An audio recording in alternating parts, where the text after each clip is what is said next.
A América Latina pode, nesse momento, ser o grande farol para a nova esquerda que nós precisamos criar no mundo. Não queremos o Brasil dominado por outra potência.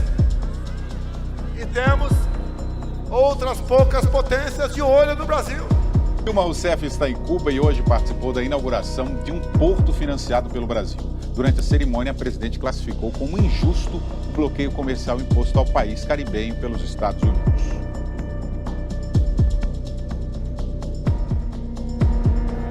Eu vou definir a importância da China para o Brasil. Não existe futuro de relações do Brasil sem a participação da China, em todas as áreas.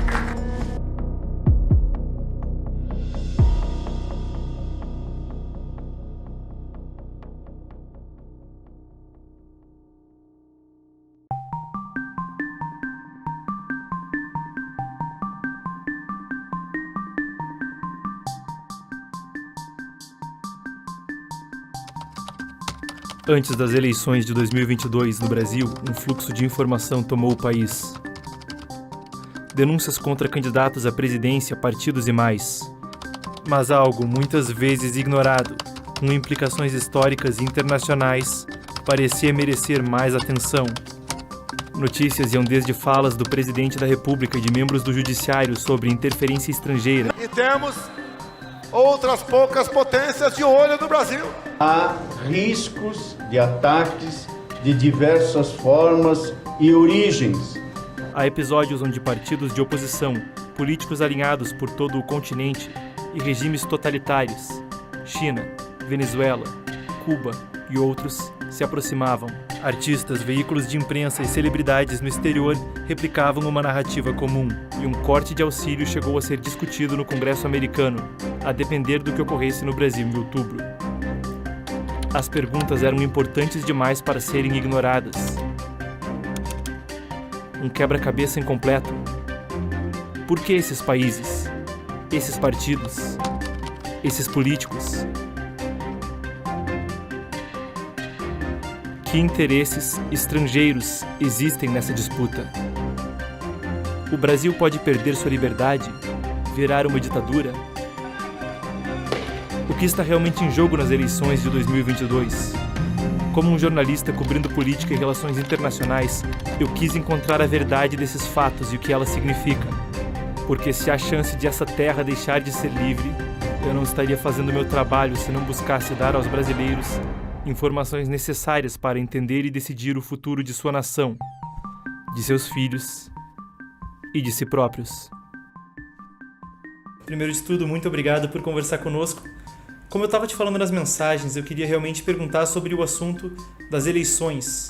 Nós estamos cercados de bandeiras vermelhas. Now we have the communists who just won the election in Colombia, in Chile, in Peru, and virtually every country in Latin America is now going down the Sao Paulo Forum Road, the Workers' Party model. O Foro de São Paulo, repito, ele surgiu aí já há mais de 30 anos e ele é um dos maiores perigos para a liberdade na América Latina hoje. And we will see increased influence of Russia and China in every single country of the region, and we will see a concerted attack on the United States by the countries of Latin America to flood the border, to supply drugs. Isso acaba por transformar esses países em narco-estados. The main one, the most important one, is Brazil itself. É o tamanho do Brasil, a sua colocação geográfica, a sua potencialidade de riquezas naturais. And if Lula da Silva wins in October, we will have wall-to-wall communism from Terra del Fuego to the US border. The whole of Central Latin America and much of the Caribbean will be under communist control. A luta contra o cristianismo, totalmente, claro, eles não dizem isso. Só lá na Nicarágua estão dizendo direitinho, estão prendendo padres e bispos e fechando a igreja. A China é o garantidor financeiro e a Rússia é a garantia da pólvora. O Brasil hoje é o último bastião da América do Sul. Se cair o Brasil, é um perigo muito grave para todas as Américas. So this election in October is one of the most critical elections in world history. It's not just about Brazil. This is about the entire Latin America. This is about the entire Western Hemisphere. And if the Western Hemisphere falls, that's a communist world. So that's the short answer. Marcos, tá tudo pronto, o pessoal tá só te esperando. Tá, me dá 5 minutos e já vou. Essa é a versão final do roteiro mesmo? É essa aí. Beleza, pessoal, 5 minutos que o Marcos tá chegando. Em novembro de 2005, o New York Times noticiou uma reportagem da revista Veja, relatando que o comitê eleitoral do ex-presidente Luiz Inácio Lula da Silva havia recebido até 3 milhões de dólares vindos de Cuba, antes das eleições de 2002. Em 2003, ao falar à Folha de São Paulo, um dos comandantes das Farc, Raul Reis, confessou proximidade com Lula e o PT e presença da organização, uma guerrilha narcotraficante no Brasil. Reis foi morto e teve seu laptop apreendido em 2008. E-mails encontrados nele e verificados por veículos diversos mostravam interferência da guerrilha comunista no governo brasileiro e vínculos com a ditadura na Venezuela. Em dezembro de 2016, a empreiteira Odebrecht se declarou culpada perante o Departamento de Justiça dos Estados Unidos. Eram 788 milhões em subornos em 3 continentes, no que a pasta chamou de o maior esquema de propina estrangeira da história.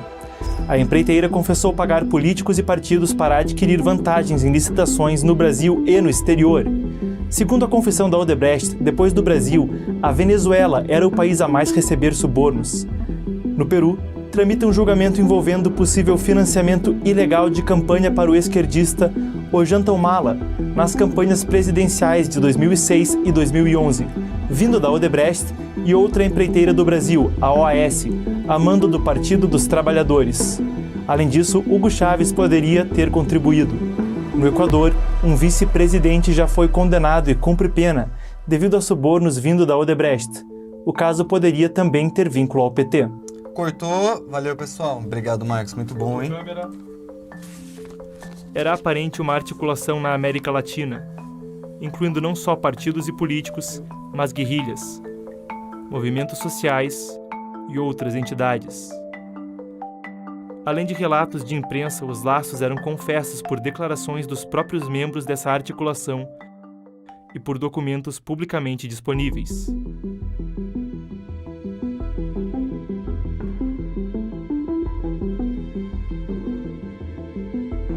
Yo recibí la invitación para asistir en 1995 al Foro de San Pablo, que se instaló aquel año en San Salvador.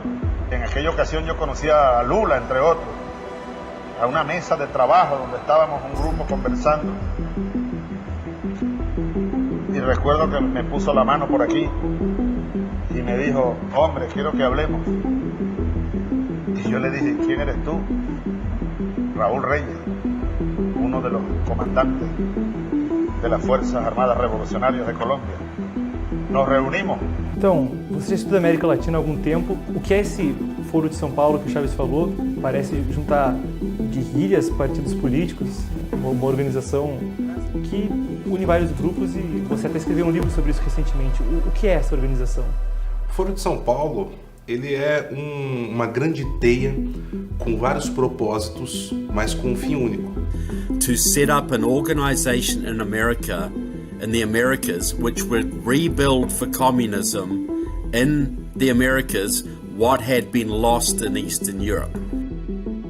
E o grande objetivo do Foro de São Paulo, desde a sua fundação no início dos anos 90, era organizar todos os movimentos revolucionários em todo o continente latino-americano e, a partir daí, estabelecer diretrizes principais que deveriam ser seguidas nas ações locais em cada país, para, a partir disso, dessa organização, conseguirem vencer eleições ou implementar revoluções, sejam elas sociais, sejam elas armadas, e, a partir disso, estabelecer na América Latina o que foi perdido no leste europeu com a queda da União Soviética. O bloco soviético tinha perdido um pouco do fôlego de empurrar o comunismo para frente. Era preciso vir para o continente sul-americano como uma grande esperança. E a grande esperança é que nesse continente sul-americano, mais jovem, mais dinâmico, a esquerda ganhasse uma nova frente. So it was set up right from the start to bring together about 200 Latin American left-wing parties, communist parties, socialist parties, even terrorist organizations to coordinate and help each other right across Latin America to elect leftist governments. And they were very successful in the first decade. Que muita gente não acompanha e às vezes até ouve dizer que é uma certa teoria da conspiração. Vamos aos fatos. O Foro de São Paulo é fundado em 1990 sob a orientação de Fidel Castro e de Lula. É a primeira vez que eu, particularmente, presencio uma reunião da importância dessa realizada no Brasil, juntando setores extremamente importantes dos partidos democráticos e de esquerda do nosso continente. E esse objetivo, inicia-se, essa fundação, ela acontece com as ideias de Fidel Castro e a popularidade de Luiz Inácio Lula da Silva aqui no Brasil. E a primeira reunião foi na cidade de São Paulo, por isso o nome de Foro de São Paulo ou Fórum de São Paulo. E o Foro de São Paulo nasce em julho de 1990 na cidade de São Paulo. O PT estava completando 10 anos de existência e houve uma reunião de partidos de esquerda de toda a América Latina para a criação desse Foro de São Paulo, com metas políticas ambiciosas de controle dos países da América Latina, para depois formar o que seria chamado a Pátria Grande, ou uma espécie de União Soviética Latino-Americana. Vou levar aqui pro povo aqui, ó. Aí, ó. Aê! Lula da Silva, and his Workers' Party is the model for communist parties all around the world. Havia processo de desconfiança muito grande entre toda a esquerda latino-americana. Because what he did was unite old-fashioned communists and Trotskyists and Maoists and liberation theology Christians and black activists all together in one umbrella. Nós não tínhamos ainda aprendido uma lição básica que poderia permitir que a esquerda chegasse ao poder. You know, the Workers' Party was a coalition of the leftist groups to make them strong enough to win elections. Paulo Freire, ele dizia juntar os diferentes para derrotar os antagônicos. Então, o Foro de São Paulo, ele trabalha muito com aquela linha. Trabalhar nos meios legais quando possível e, quando não for possível, com os ilegais. Você tem a veia democrática com partidos políticos, como, por exemplo, no Brasil, o PT, o PDT, o PSB, que até pouco tempo estava no Foro de São Paulo, o PCdoB, entre outros partidos.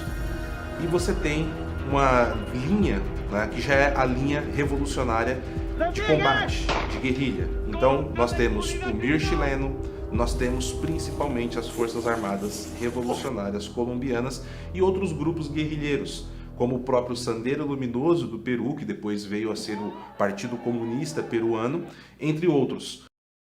And that has been the model for political parties all through Latin America and even in Europe, even in New Zealand, my home country. We had an alliance party specifically designed on Lula's Workers' Party. Democratic Socialists of America in the United States is modeled on the Workers' Party of Brazil. E como uma organização desse tamanho se mantém tão distante do debate público por tanto tempo? Porque, pelo menos até alguns anos atrás, praticamente ninguém falava disso. Nessa época, nos anos 90, a maior parte dos jornalistas que eram formados nas universidades, eles já vinham com as ideias revolucionárias desde as cadeiras das universidades E muitos dos chefes de redação também já estavam sobre o comando das esquerdas na América Latina como um todo. Poucos foram aqueles que conseguiram fazer denúncias. O primeiro foi o advogado José Carlos Graça Wagner, que ainda nos anos 90 ele já fala da existência do Foro de São Paulo, e ao lado do professor Olavo de Carvalho, ao qual os dois eram conhecidos, começam a fazer denúncias em relação ao Foro de São Paulo e a todo momento são tratados como conspiracionistas, né, e pessoas que estão procurando o comunismo que acabou com a queda do Muro de Berlim, né, querendo trazer um inimigo onde já não existia para poder bagunçar a ordem política que estava sendo estabelecida no Brasil. Eu acho que isso tem uma justificação. E se você recuar no tempo, vai entender qual é essa justificação. Lula era uma figura que assustava.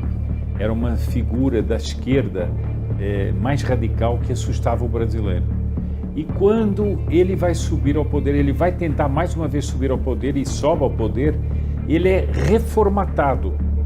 E ele passa a ser o Lulinha Paz e Amor, a carta do Paz e Amor. Ele deixa de usar as roupas revolucionárias, passa a usar terno e gravata, passa a usar sua gravatinha verde e amarela e tenta aparecer como uma figura quase dulcificada.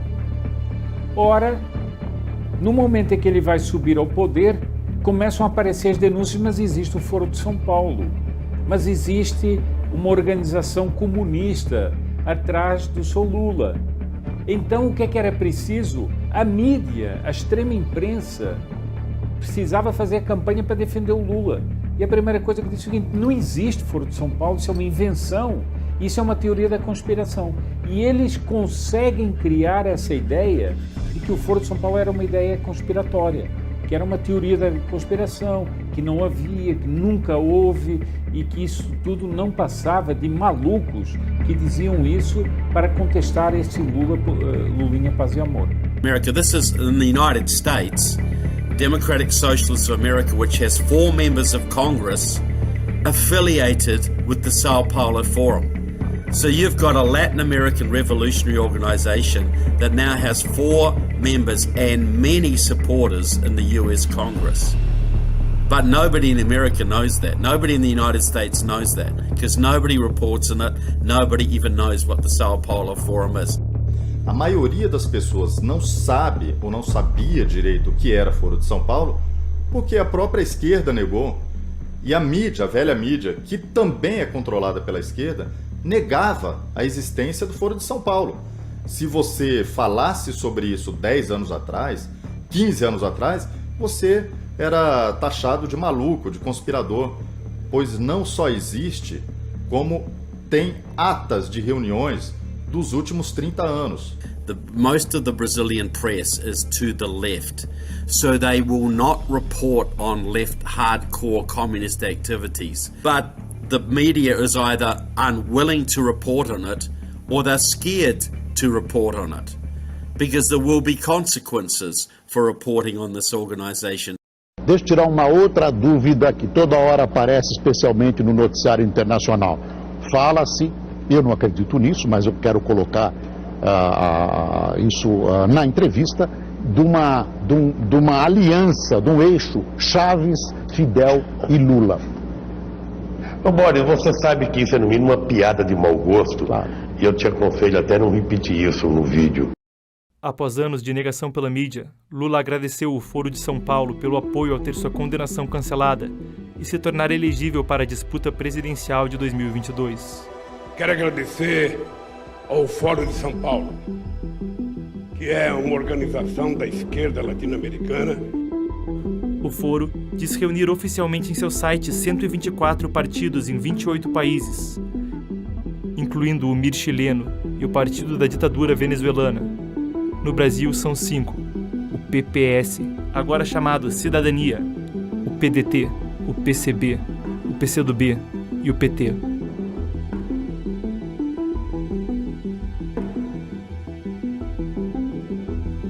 O PCdoB e o PT compõem a coalizão para a campanha do fundador da organização, Lula. Meses antes da eleição brasileira, veio à tona o caso de Hugo El Podio Carvajal, um escândalo que parecia corroborar as denúncias e confissões sobre o Foro de São Paulo e expor mais sobre como atuaria. Hugo Armando Carvajal Barrios, apelidado El Pollo, foi preso em setembro de 2021 na Espanha após anos foragido. Ele era um general do exército venezuelano e diretor da inteligência militar do país. Um depoimento dele à justiça dizia: o governo venezuelano financia ilegalmente movimentos políticos de esquerda no mundo há pelo menos 15 anos. Enquanto eu era diretor de inteligência militar e contra-inteligência da Venezuela, recebi muitos relatórios que mostravam que esse financiamento internacional estava acontecendo. Ele citou uma lista dos que acusa de terem se beneficiado pelo esquema, entre eles, a família Kirchner, na Argentina, Evo Morales, na Bolívia, Fernando Lugo, no Paraguai, Ollanta Humala, no Peru, Gustavo Petro, há pouco eleito na Colômbia, e Lula da Silva, no Brasil. Eram todos ligados ao Foro de São Paulo. Nosso país e a Colômbia seriam duas prioridades. As provas concretas que o ex-general diz poder fornecer estão pendentes, enquanto ele aguarda mais definições sobre sua extradição para os Estados Unidos.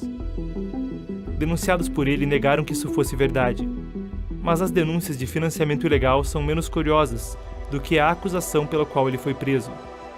El Pollo foi apontado pela Justiça dos Estados Unidos como parte do Cartel de los Soles, ou Cartel dos Sóis em português, dita uma facção criminosa dentro das Forças Armadas e outros órgãos de Estado da Venezuela. O próprio presidente venezuelano, Nicolás Maduro, também está incluído nessa alegação. O ex-general havia sido indiciado por participar no que a justiça chamou de uma conspiração narcoterrorista para, como se lê nos próprios documentos da corte, inundar os Estados Unidos com cocaína junto às Farc. Um dos fatores em todo o caso e nas denúncias que El Pollo fez, depois de preso, era a presença não só de agentes ligados ao Foro de São Paulo, mas principalmente, ele citou um de seus membros fundadores, a ditadura comunista de Cuba. So, one of the things you were discussing was the relationship between the Cuban regime and drug cartels in Venezuela and beyond. The Cuban government has long historic ties with the international drug cartels, with the Medellin cartel, for example. Fidel Castro played as a mediator between drug cartels in Colombia and Manuel Noriega. When Manuel Noriega ran into some difficulties with the drug cartels, the padrino who was able to bring peace between both sides was Fidel Castro. And that relationship with drug trafficking continued. Cuba was instrumental in the creation of the Solis cartel in Venezuela. And Solis is because of the sun on the uniform of the Venezuelan generals.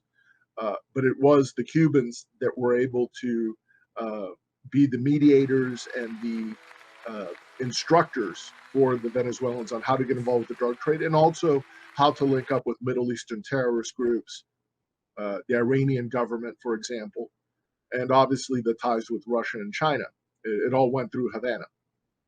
With the Center for a Free Cuba and the Victims of Communism Memorial Foundation, you have also spoken about how not only it went through Havana, but how many groups came into being because of Havana's action, and not only in Latin America.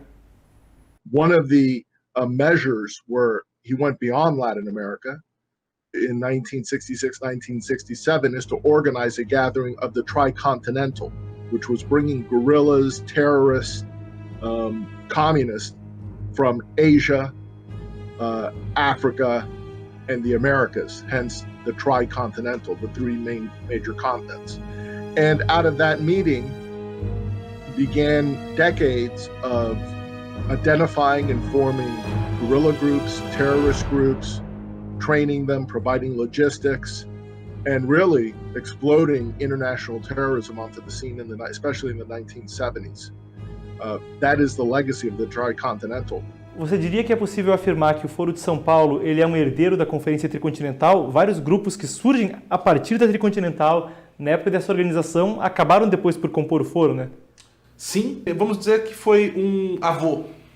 Foi um avô do Foro de São Paulo. Mas quem comandou tudo foi Fidel Castro. Foram 500 delegados de 82 países. A Conferência Tricontinental reuniu centenas de enviados. Na época do encontro, A ditadura comunista cubana ampliava sua atuação no continente. Em anos próximos, surgiam diversas guerrilhas terroristas na Colômbia, no Peru e outros países. FARC, EPL, ELN, Sendero Luminoso. No Brasil, houve o MR8 e a Ação Libertadora Nacional, a ALN, de Marighella. O Foro de São Paulo era um herdeiro da Conferência Tricontinental. Muitas das organizações ligadas ao Foro só foram viáveis através do apoio financeiro de Cuba ao crime internacional, que aconteceu inclusive no Brasil durante décadas. Aquela ditadura comunista que perseguiu minorias, incluindo cristãos e homossexuais, e assassinou até mais de 100 mil pessoas, a depender da estimativa, também foi citada em um encontro do Foro como um importante auxílio para o grupo.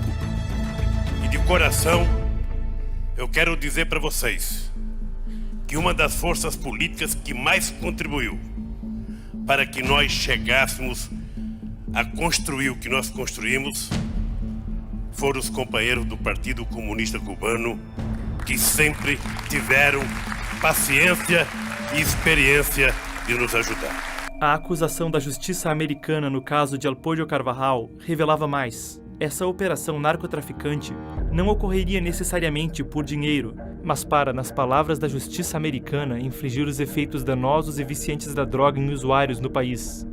Está escrito nos documentos. Enquanto a maioria das organizações narcotraficantes na América do Sul e na América Central tentaram diminuir seu papel na importação de narcóticos para os Estados Unidos, tentando evitar indiciamento no país, o Cartel dos Sóis priorizou usar a cocaína como uma arma contra a América, importando tanto quanto fosse possível. Then go back in time. Again, Red Cocaine by Joseph Douglas, it describes the process through which Mao Zedong waged a new opium war on the United States, modeled after the opium war the British used against China during, their war. Right? And it's the idea that you can get a country addicted to something. You create a product that you cannot really do away with, and that product creates networks of corruption. Meu colega na edição americana do Epoch Times, Joshua Phillip, me indicou algo. Red Cocaine é um livro de 1990 baseado principalmente nas delações de Jan Sejna, com quem o autor, o Dr. Joseph Douglas, conviveu por anos em meio à elite da defesa americana. Sejna foi major-general na Tchecoslováquia comunista durante a Guerra Fria e o segundo oficial de mais alta patente a desertar do bloco comunista para os Estados Unidos. Ele se tornou uma fonte-chave para a inteligência americana e já depois com o monitoramento de detectores de mentira, sem qualquer indício de faltar com a verdade. Segundo Sejna, nos anos 50, a União Soviética adotou a estratégia de utilizar o narcotráfico e redes de crime e corrupção contra países inimigos, uma estratégia que o ditador Mao Tse-tung também havia usado na China. Mao Zedong, porque ele dizia o seguinte: eles nos dominaram com o ópio, nós vamos usar o ópio para dominá-los de volta. No que não deixava de ter uma certa razão, que o que a Inglaterra fez com eles com a guerra do ópio. O Foro de São Paulo e agentes políticos brasileiros também poderiam estar ligados à estratégia historicamente. The revolutionary value of drugs is twofold. One, you wither away, for communists, right? One, you degrade the morality of a society. Two, you create people who are willing to break the laws of that society. And if you have people who are willing to break the laws of that society, you then have people who are willing to do things that are unethical for money. Those are the types of people who can be hired, right? Who can be recruited to be part of a revolutionary network or system. The Soviets mostly used the drug culture and those people for again, its attempted revolutions in the United States. The Chinese Communist Party's done the same thing. When you get into Latin America, again, Red Cocaine talks about how they work through Cuba and so on like that. And Cuba being kind of the heart of the drug trade and managing it in the U.S., most of its operations were using spies and so on. E com isso, a pessoa drogada, eu tive certa experiência com isso como psicanalista e também que eu fui membro da Drug Watch International. E nós tínhamos muitos estudos sobre isso. E a pessoa drogada, ela é mais facilmente induzida a ações que não faria se não tivesse drogado. Isso é um objetivo. O outro objetivo é ganhar dinheiro. Segundo Sežna, o serviço secreto da Tchecoslováquia mandaria agentes a 17 países para infiltrar diferentes facções criminosas. Isso incluía a América Latina e o Brasil. O terrorismo seria incorporado ao narcotráfico para desestabilizar ainda mais as nações alvejadas. Isso era parte do que os soviéticos chamavam de Estratégia Revolucionária Básica Atualizada. Cuba entrou na operação do Bloco Soviético em 1960, um ano após a Revolução Comunista de Fidel Castro. Em 66, na Conferência Tricontinental, ficou decidido que Cuba infiltraria agentes em todas as operações da América Latina. A estratégia da União Soviética, vinda da China e executada principalmente via Cuba na região, era dividida em 5 etapas. Primeiro, selecionar e formar líderes revolucionários, como quadros de inteligência civil e militar. A segunda etapa da estratégia era treinar terroristas. Isso ocorria sob um rótulo disfarçado, utilizando uma suposta luta por libertação de poderes coloniais como pretexto. Esse disfarce da libertação nacional era para fazer operações de inteligência parecerem movimentos de patriotas lutando por seus países. Ao mesmo tempo, a palavra libertação também era pouco associada ao comunismo revolucionário. Grupos associados à Conferência Tricontinental de Havana, de fato, frequentemente usavam nomes como a Ação Libertadora Nacional, a ALN no Brasil. Era a mesma coisa com o Exército Popular de Libertação, EPL, um grupo com esse nome na Colômbia, outro no Peru, como um braço armado do Partido Comunista Peruano. Havia o Exército de Libertação Nacional, ELN, no Peru, e também havia um outro ELN com o mesmo nome na Colômbia. Na Nicarágua era a Frente Sandinista de Libertação Nacional. Essa guerrilha acabou por se tornar um partido político e até hoje governa a Nicarágua, afiliada ao Foro de São Paulo. A Frente Farabundo Martí de Libertação Nacional, FMLN de El Salvador, também já governou seu país. E esses são só alguns exemplos. Porque até 10, 15 anos atrás aqui no Brasil, quando nós falávamos da ditadura, falávamos dos guerrilheiros que entraram na política e tudo mais, como eles eram retratados? Que eles lutavam contra a ditadura. Eles queriam a liberdade democrática do Brasil, né? Aquele movimento da Diretas Já, ele foi colocado como um movimento de luta contra, né, a bota no pescoço, né, contra um autoritarismo. E, na verdade, o que eles estavam fazendo? Lutando pela ditadura do proletariado, como alguns revolucionários nos últimos anos vêm dizendo, né, o próprio Gabeira. Gabeira, treinado em Cuba. Treinado em Cuba, então... Como o próprio Gabeira, que fala isso, né, e causou furor nas frentes da esquerda. Cuba era um entre vários países com centros de treinamento para ensinar crime e tráfico de drogas a militantes, segundo Sežna.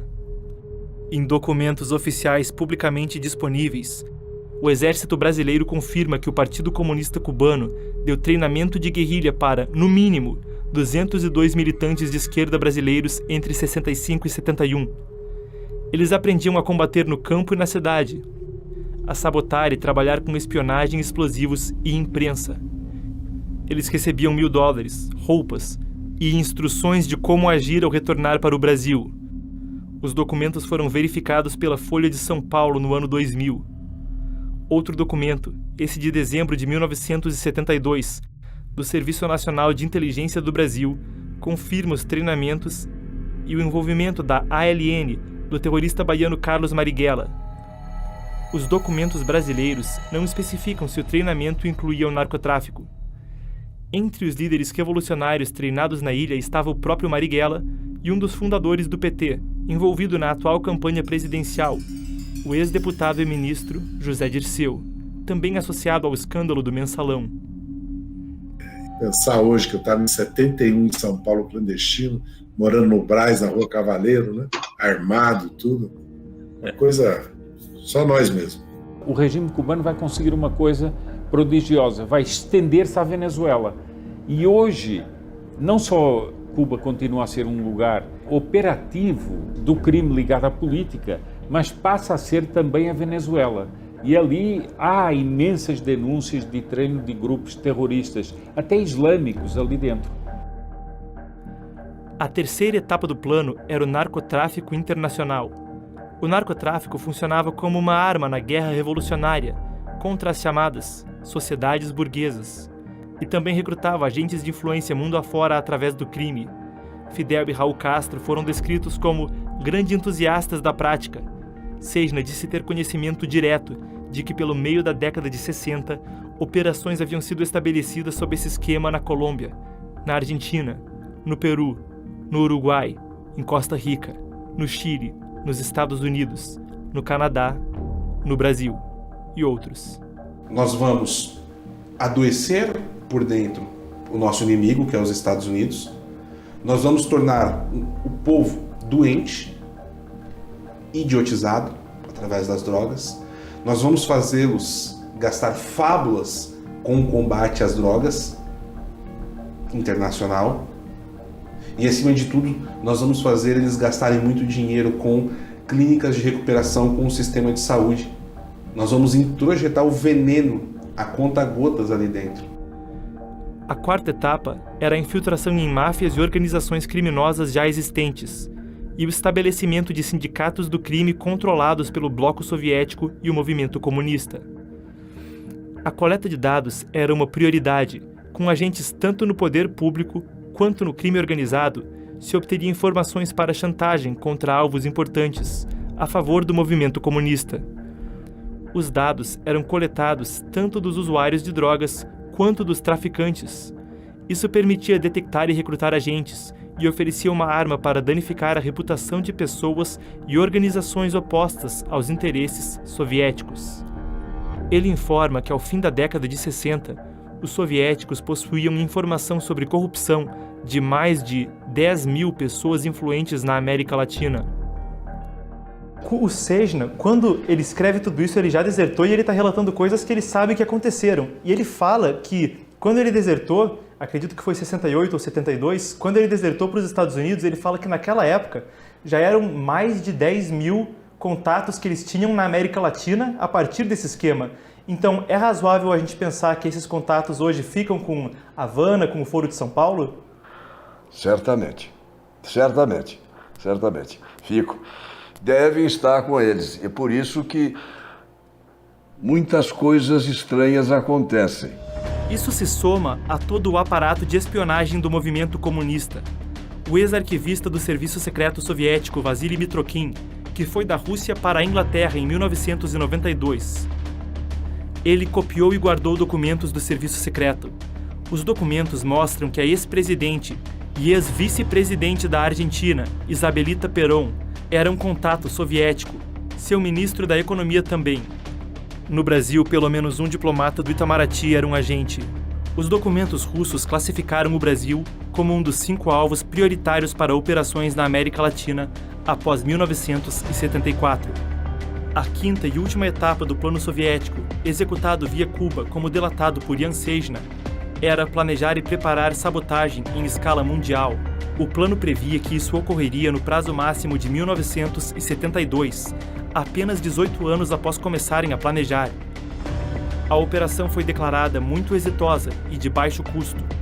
Em 1987, 3 anos antes da formação do Foro de São Paulo, um desertor do governo da Nicarágua, país governado por membros do Foro, disse que aquele regime ainda usava drogas contra os Estados Unidos.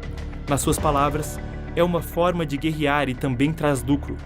2 desertores militares cubanos, o Major Florentino Aspillaga e o Major Antônio Rodrigues, confirmaram que isso ainda estava ocorrendo até pelo menos o final da década de 80, quando desertaram.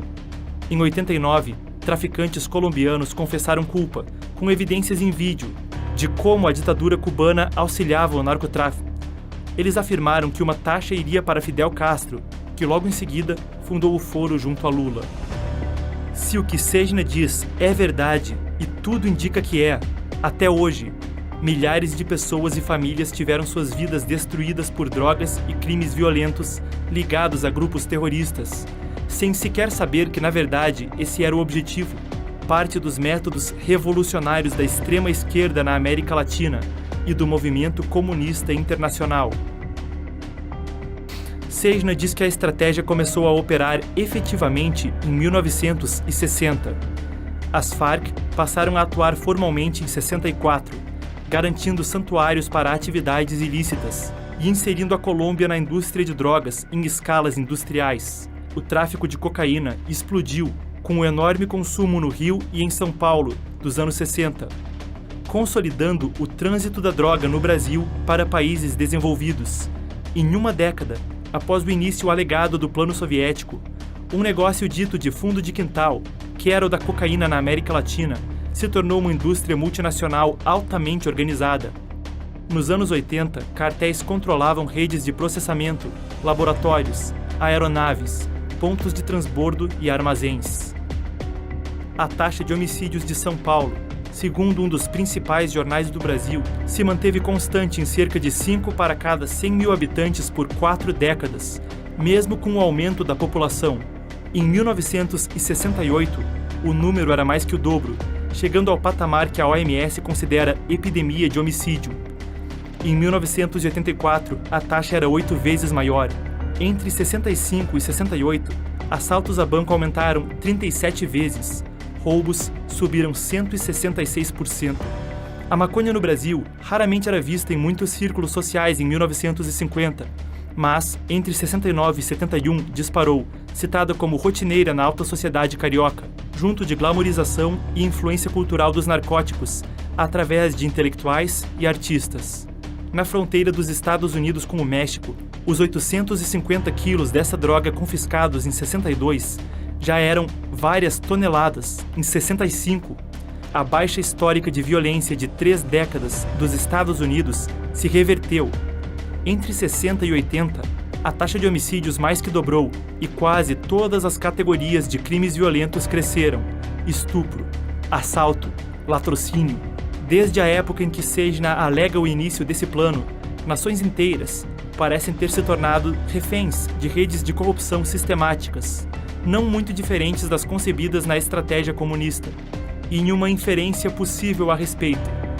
Logo antes das eleições, a revista Veja e outros veículos trouxeram à tona relatos de fontes primárias, ainda pendentes de provas, de que haveria laços entre crime organizado e políticos brasileiros. Quando nós falamos desses grandes grupos criminosos, nós falamos da sua aliança com partidos. Há certos partidos que têm alianças com certos grupos criminosos. Isso, para muita gente, parece um escândalo, mas isso é uma meta.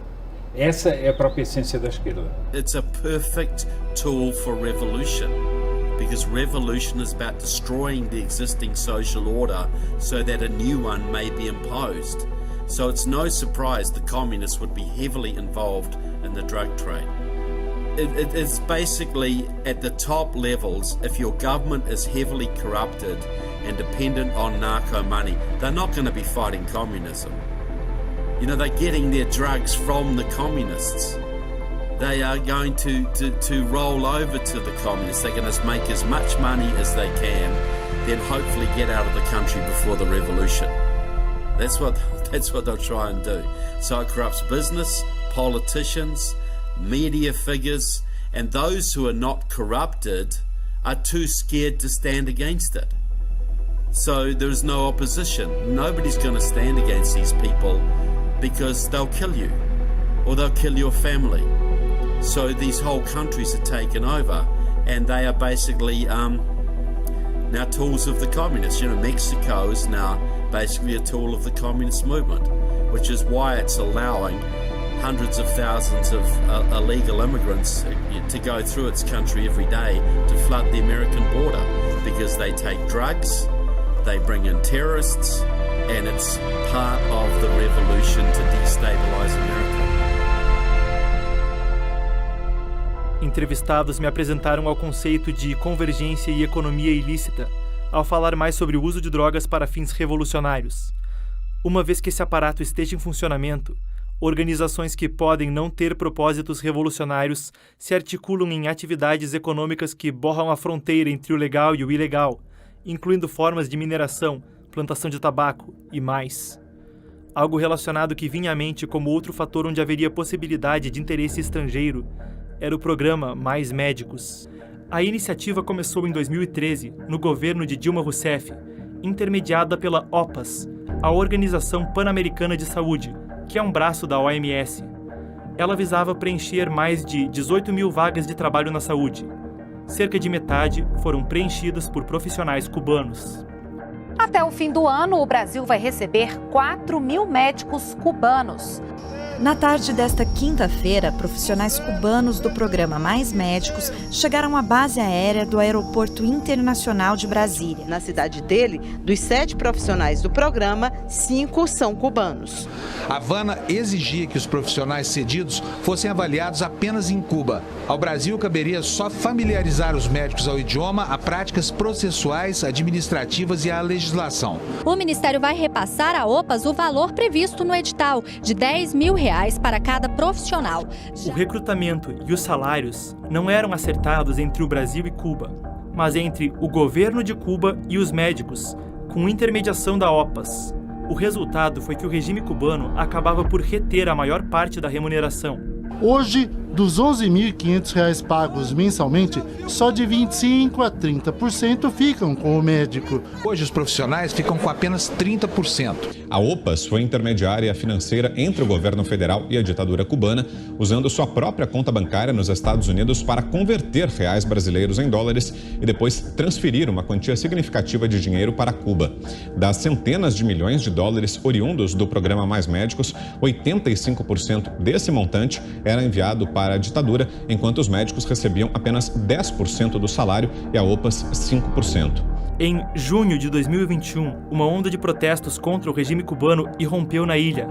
Na época, eu entrevistei o diplomata Everett Ellis Briggs.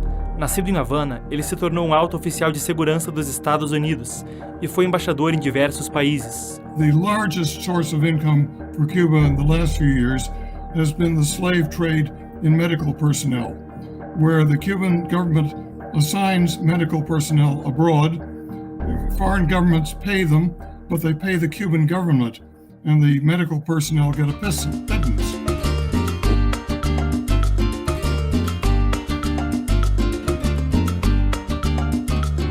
O programa Mais Médicos de Cuba foi um dos maiores programas de escravização de seres humanos da história recente da humanidade, né? É um trabalho escravo, sim. O problema não é o salário que eles tiram, o problema é o roubo do que a gente é submetido.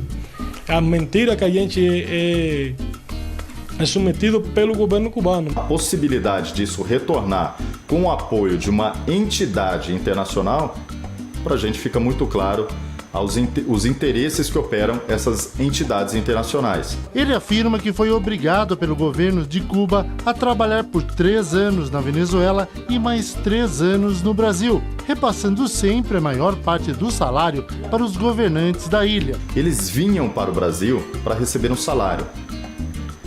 O que estava no contrato era uma coisa, o que eles recebiam era outra coisa bem diferente.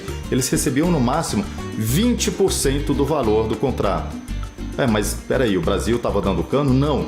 80% do contrato, que deveria ser o salário do médico, ia diretamente parar no governo cubano. A ditadura cubana ficava com a maior parte. Alioski relata que quando questionou o sistema de trabalho e pagamento, autoridades do país ameaçaram caçar seu registro médico e fazer dele um cortador de cana em Cuba. Ele foi obrigado a sair do programa e pedir asilo ao governo brasileiro para não ter que voltar ao seu país de origem. Por isso que nós dizemos que os médicos e suas famílias eram reféns. Isso acontece também com atletas cubanos que vão treinar no exterior. Eles precisam cumprir as regras do governo porque as famílias ficaram em Cuba. O médico não vinha para o Brasil com a sua família, era proibido.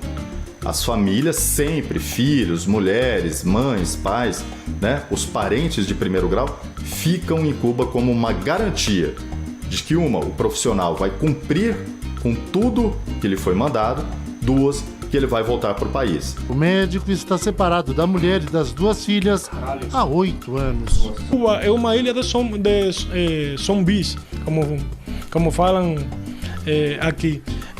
O pessoal está livre, está respirando, está vivo, mas está morto, não tem sono. The civil rights organization Cuban Doctors Human Rights Team filed a federal lawsuit Friday morning seeking damages on behalf of Cuban doctors who say they were forced to provide health care in Brazil. Ele já começou a pagar o participação do PT.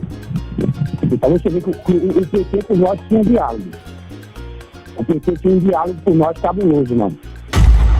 Odebrecht esparramou tanto dinheiro que até as Forças Armadas Revolucionárias da Colômbia foram aquinhoadas. Reportagem da revista Veja revela que a empreiteira começou a pagar uma mesada mensal às Farc nos anos 90. Lula falou sobre o encontro que teve com o ex-presidente Fidel Castro. De velhos amigos, de velhos companheiros. É com muita alegria que dirijo essa mensagem fraterna aos participantes da 22ª reunião do Fórum de São Paulo. And that was underway till really Jair Bolsonaro reversed the tide and some more conservative governments took hold in Chile and other countries. A forma como os cubanos são tratados no Brasil chamou a atenção do presidente eleito Jair Bolsonaro, que condicionou a permanência destes médicos no país a um teste de capacidade, liberdade para que eles pudessem trazer a família e repasse integral do salário aos profissionais. We have to respect President Bolsonaro of Brazil for having ended that practice in Brazil, at least. Other countries now are under threat of discovery, so to speak, in the fact that they may still be paying Cuban medical personnel these slave wages for working, which goes to the Castro government. But the Castro government has lost a great deal of